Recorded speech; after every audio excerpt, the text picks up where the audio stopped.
नमस्कार विद्यार्थी मित्रांनो, मी सुशील पवार जयवंती अकॅडमी चॅनलवर सहर्ष स्वागत करतो. आजचा विषय आहे बँकिंग आणि सहकार, जो की पुणेमध्ये जागा निघाल्या शिपाई पदासाठी. यासाठी तुम्हाला हाच सिलेबस असणार आणि हा सिलेबस जो आहे तो तुम्हाला एकदम एक्झाम पॅटर्ननुसार उपयुक्त ठरणार. जर तुम्हाला हे PDF पाहिजे असेल, हेच नाही तर सर्व विषयावर जे की शेतीशी निगडीत आहे, बँकिंग सहकार आहे, ते तुम्हाला 78 75 03 41 27 या व्हॉट्सअप क्रमांकावर PDF स्वरूपामध्ये फक्त 99 रुपयामध्ये भेटेल. ठीक आहे, चला व्हिडिओला सुरुवात करतो. बघा, पहिला प्रश्न तुम्हाला स्क्रीनवर दिसतो की भारतातील सर्व बँकाचा नियामक कोण आहे, म्हणजे बँकाचे नियमांक कोण करतं, तर RBI करतो. कोण करतं? RBI, म्हणजेच काय, रिझर्व्ह बँक ऑफ इंडिया. दुसरा प्रश्न आहे तुम्हाला स्क्रीनवर, बघा ती दिसतोय इथे आहे, RBI ची स्थापना कोणत्या वर्षी झाली. RBI ची स्थापना, इथे आन्सर क्लिक केलाय, 1935 साली RBI ची स्थापना झाली. त्यानंतर नेक्स्ट क्वेश्चन तुम्हाला स्क्रीनवर आहे, भारतातील सर्वात मोठी सार्वजनिक क्षेत्रातील बँक कोणती, तर स्टेट बँक ऑफ इंडिया ही भारतातील सर्वाधिक सार्वजनिक क्षेत्रातील सर्वात मोठी बँक आहे. ठीक आहे, SBI. त्यानंतर नेक्स्ट क्वेश्चन तुम्हाला स्क्रीनवर दिसतंय, बँकेत ठेवलेल्या रकमेवर मिळणाऱ्या मोबदल्याला काय म्हणतात. हे सर्वांना माहीत आहे, व्याज म्हणतात. बँकेत जी रक्कम ठेवतो त्याच्यावर जो भेटतो मोबदला, तो काय असतो, आपला व्याज असतो. नेक्स्ट क्वेश्चन तुम्हाला स्क्रीनवर बघा,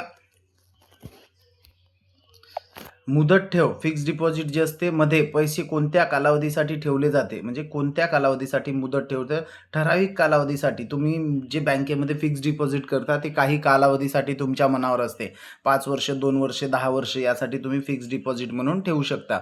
असेच प्रश्न तुम्हाला इथे तोंडी प्रश्न, जे 30 प्रश्न आहे तोंडी गुण, त्या 30 प्रश्नाला सुद्धा हेच येणार आणि ओरल ज्याला बोलतो, आणि एक्झामला सुद्धा असेच प्रश्न तुम्हाला विचारले जातील. नेक्स्ट क्वेश्चन बघा स्क्रीनवर तुमच्या, बचत खाते मुख्यतः कोणासाठी असते, म्हणजे जे सेव्हिंग अकाउंट असतो तो मुख्यतः कोणासाठी असतं, तर सामान्य नागरिकांसाठी. तुम्ही पण काय बचत खाते ओपन करू शकता. नेक्स्ट क्वेश्चन तुम्हाला स्क्रीनवर दिसतोय, चालू खाते प्रामुख्याने कोण वापरतात. चालू खाते जो करंट असतो तो कोण वापरतो, करंट व्यापारी किंवा उद्योजक, किंवा तुमचं जॉब जरी असेल कुठेतरी तर करंट अकाउंटमध्ये एखाद्या कंपनीमध्ये असेल, करंटमध्ये ते ओपन केलं जातं, त्याला बोलतात चालू खाते. विद्यार्थी वापरत नाही, शेतकरी वापरत नाही, आणि निवृत्तीवेतन व्यक्ती वापरत नाही, पण कोण वापरतं, उद्योग आणि व्यापारी. नेक्स्ट क्वेश्चन तुमच्या स्क्रीनवर बघा, कर्ज देताना बँक कोणत्या तत्वाचा विचार करतात.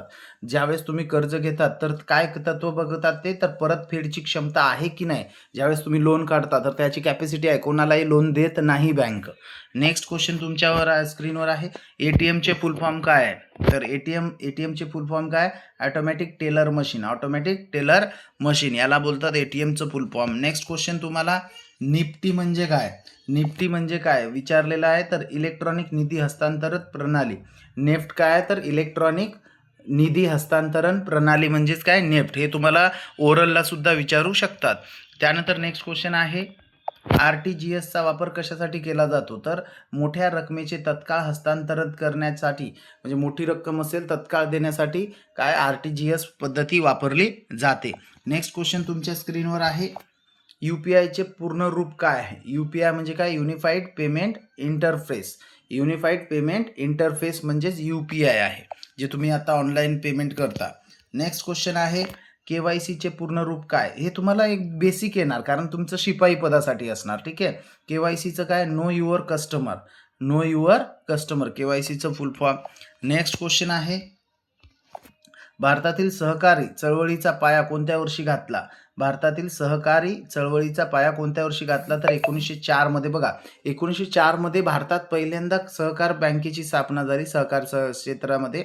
तर ती कर्नाटकमध्ये झाली होती. कुठे झाली होती, कर्नाटक. आणि पाया कोणत्या वर्षी, मग 1904 साली. नेक्स्ट क्वेश्चन तुमचा आहे, महाराष्ट्रातील सहकारी चळवळीचे प्रमुख नेते कोणाला मानले जाते, तर महाराष्ट्रातील सहकारी चळवळीचे प्रमुख नेते वैकुंठभाई मेहता यांना सहकार चळवळीचे प्रमुख नेते मानले जाते महाराष्ट्रामध्ये. नेक्स्ट क्वेश्चन आहे, असेच प्रश्न तुम्हाला पेपरला 100% असणार. सहकारी संस्थेचा मुख्य उद्देश काय असतो. सहकार क्षेत्रामध्ये मुख्य उद्देश काय असतं, तर सदस्याचे आर्थिक हित असतं. सहकार क्षेत्रामध्ये काय असते, जो सदस्य असतो त्याचा आर्थिक हित, म्हणजे त्याला लाभ झाला पाहिजे. नेक्स्ट क्वेश्चन तुमच्या स्क्रीनवर आहे, सहकारी संस्थेत प्रत्येक सदस्याला किती मत असते. म्हणजे सहकार क्षेत्रामध्ये जे सदस्य असतात त्यांना एक सदस्य एक मत, म्हणजे एक सदस्याला एकच मत असतो. ठीक आहे. नेक्स्ट क्वेश्चन आहे, प्राथमिक कृषी पतसंस्था कोणत्या क्षेत्राशी संबंधित आहे? प्राथमिक कृषी पतसंस्था ही शेतीशी संबंधित आहे. कोणत्या क्षेत्राशी? शेती. नेक्स्ट क्वेश्चन आहे तुम्हाला, जिल्हा मध्यवर्ती सहकारी बँकेचे मुख्य कार्य काय आहे? जिल्हा मध्यवर्ती सहकारी बँकेचे मुख्य कार्य काय असते? सहकार संस्थांना आर्थिक मदत करणे. जे जिल्हा मध्यवर्ती सहकारी बँक असते ती सहकार संस्थांना काय करते? कर्ज पुरवठा केला जाते, आर्थिक मदत करते. नेक्स्ट क्वेश्चन आहे नाबार्ड. नाबार्ड सुद्धा बँकेशी संबंधित आहे. नाबार्डची स्थापना कोणत्या वर्षी झाली? 1982 मध्ये. कोणत्या वर्षी झाली म्हटलं नाबार्डची स्थापना? तर 1982 मध्ये. नेक्स्ट क्वेश्चन आहे नाबार्डचे मुख्य कार्य कोणते? तर कृषी ग्रामीण विकासासाठी वित्त पुरवठा. नाबार्ड काय करते? कृषी आणि ग्रामीण विकासासाठी पैसा पुरवल्या जातो नाबार्डकडून. नेक्स्ट क्वेश्चन आहे सहकारी संस्थेची नोंद कोणाकडे केली जाते? तर सहकार निबंधक. सहकार क्षेत्राची संस्थेची नोंद कोणाकडे करतात? सहकार निबंधक. बघा विद्यार्थी मित्रांनो, चॅनल जर आवडला, व्हिडिओ आवडला तर व्हिडिओला लाईक करा आणि चॅनलला नवीन असाल तर सबस्क्राईब करा. नेक्स्ट क्वेश्चन आहे बँकाचे लॉकर. बँकेत लॉकर सुविधा कोणासाठी उपलब्ध असते? ज्या लॉकर असतात बँकेमध्ये, तर खातेदारांसाठी.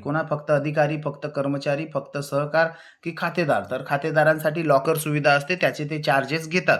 नेक्स्ट क्वेश्चन आहे चेकवरील स्वाक्षरी जुळली नाही तर काय होते? जर तुम्ही चेक दिला कोणाला, त्यावर मिसमॅच झाली तुमची सही, तर काय होतं? तर चेक नाकारला जातो. काय होतं त्यावेळेस? चेक नाकारला जातो. आणि नेक्स्ट क्वेश्चन आहे बँकेत पैसे जमा केल्यावर कोणता पुरावा मिळतो? बँकेत जेव्हा आपण पेपरला म्हणजे हे देतो पावतीवर रक्कम भरून, तर त्यावेळेस तुम्हाला काय देतात?